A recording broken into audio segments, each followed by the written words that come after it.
This is a short study on Exodus chapter 1, beginning at verse 8, going through to chapter 2, verse 10. It's one of the lectionary readings for this coming Sunday, August the 23rd. It'd be really helpful if you've had a chance to read through the passage before you listen to this. And remember, if you like receiving the reflections and Bible studies, then please do subscribe to the YouTube channel. Well, having spent a couple of weeks on readings concerning the story of Joseph and his part in the salvation history of Israel, the story for this Sunday moves on. Yet again, the future of Israel and the future of God's plans for humanity are at stake. This is reflected by the events surrounding the birth of Moses. The story begins in verse 8 in a rather chilling way. Now a new king arose over Egypt who did not know Joseph. So straight away we get the signal that things are going to be very different. Joseph had brought his family, the family of Israel, into Egypt in order to save them and help them prosper. He had welcomed them to Egypt as refugees and he had provided for them. But their status as refugees and as a minority ethnic group made them vulnerable too to people like slave traders and people traffickers. Slavery was a common reality in the ancient world. People might become slaves if they suffered a terrible misfortune that could lead to their death from homelessness or starvation. They might be the residents of a defeated nation whose enemies kept them as slaves rather than killing them outright. They might be refugees or part of a vulnerable minority group who could be enslaved by the dominant majority. Or they might be born to slaves, and therefore slavery was their apparent destiny. Here, the Israelites, foreigners and refugees, are perceived to be numerous and therefore potentially powerful, and the new Pharaoh can't take the chance of an uprising against him. Better to act first to prevent revolution than to try and quash it later on. So taskmasters are set over the Israelites. They are oppressed and forced to labour in building cities for their new ruler. Words like dread, ruthless and bitter in these few verses give us some impression of what things were like. The Egyptians made their lives bitter with hard service in mortar and brick and in every kind of field labour. They were ruthless in all the tasks that they imposed on them. That's in chapter 1, verse 14.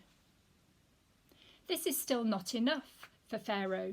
The Israelites may be slaves, but they're still having more and more children. So Pharaoh initially calls for a gradual genocide, the killing of any male children at the moment of birth. If only female babies are allowed to live, then within a relatively short period of time, generationally speaking, the Israelites will be bred out. The Israelite women will then be vulnerable to sexual enslavement by the Egyptians, and any new babies born in these circumstances could be claimed as Egyptian. But although the midwives will not openly defy this ruling, neither will they go along with it. God blesses the midwives and the Israelites, and in verse 20 it sounds as though the birth rate might actually have increased.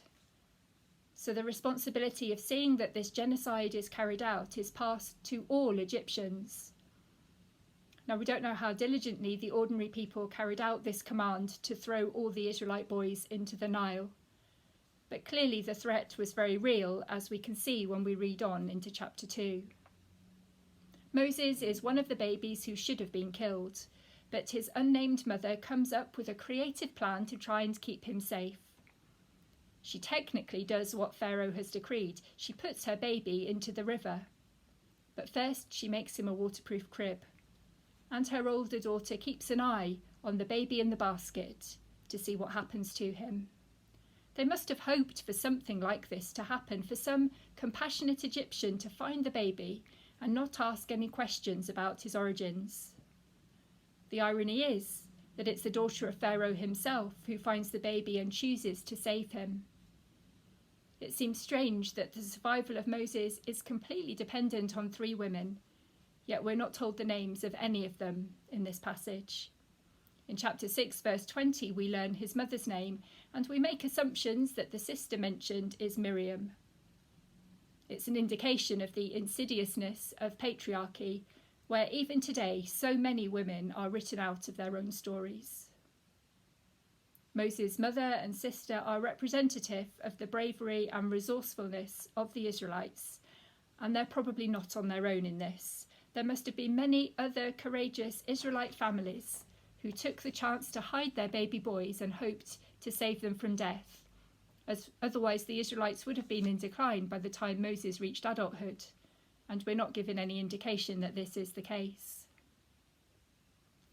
So many times in the Bible we can see that when there is a big problem, God prepares people to be agents in its solution. Brian McLaren wrote that God gets involved by challenging us to get involved. In this case, God prepared a man named Moses. We can only imagine the bravery of the women who acted to ensure his survival. Pharaoh's daughter would have been stupid if she didn't realise that the woman on hand at that moment and able to provide milk was the baby's natural mother. She sends the baby back home with his mother. We don't know for how long, and she pays for his care. We don't know how old he is when he's taken to Pharaoh's household. All we're told in verse 10 is that this happens when the child grew up. So this raises a lot of questions. How did Moses feel to be taken into a strange household? How did his mother and the rest of the family feel? How often did Pharaoh's daughter visit Moses during this growing up period? What did she tell her father about the boy? What kind of negative attention did Moses' mother get from other Israelites who may have guessed at what had happened and were perhaps jealous? And how did Moses cope with his double life and dual identity? Did it make him sometimes bossy and infuriating to his own natural family? Could they tell him any of the truth? Or did they always have to keep up the pretense for his and their own safety? We see the fact that Moses' mother is allowed to nurse him as a blessing, although I'm sure that there were many times when this was also painful and difficult. The writer ultimately wants us to see that the ultimate blessing was on the whole of Israel, and through Israel, on the whole of humanity, because Moses survives. If you read on through Exodus, you see that all that happens is only possible because Moses survives. The great themes of freedom and deliverance that mark the Jewish experience and our Christian tradition are only made possible because Moses survives.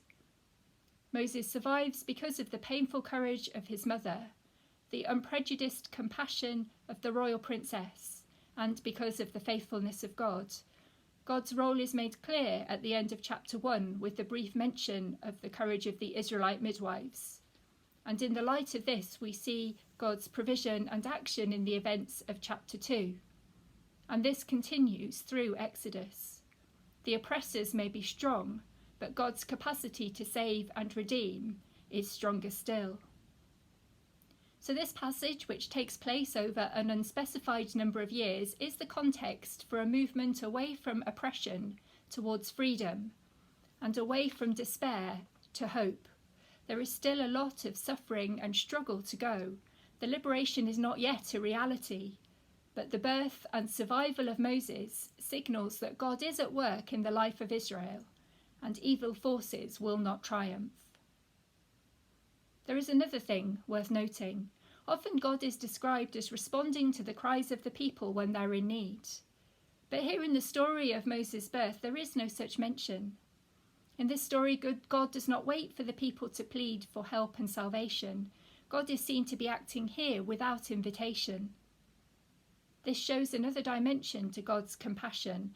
God's love and mercy is not reactive, returning love for love, but it is proactive.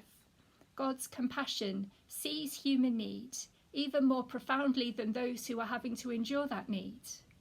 And God is generously present and active.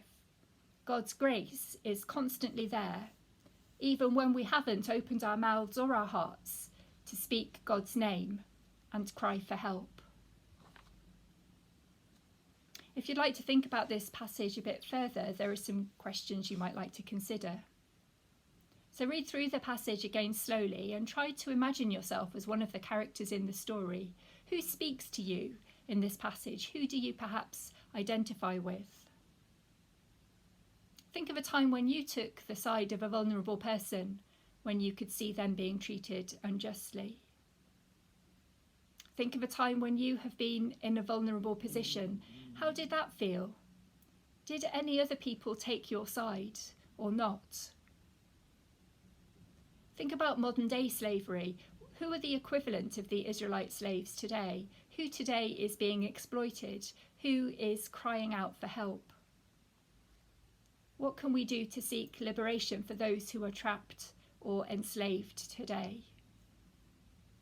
How can this passage affect our thoughts about refugees? How can we speak out to address the balance in what appears to be the predominant media and government view? Are there any things in our lives that hold us captive? What can we ask God to liberate us from personally today? How do you feel about the idea of defying or speaking out against political authority if you can see that it serves to oppress and disadvantage vulnerable groups? In what ways might God be challenging you and preparing you to be part of the solution?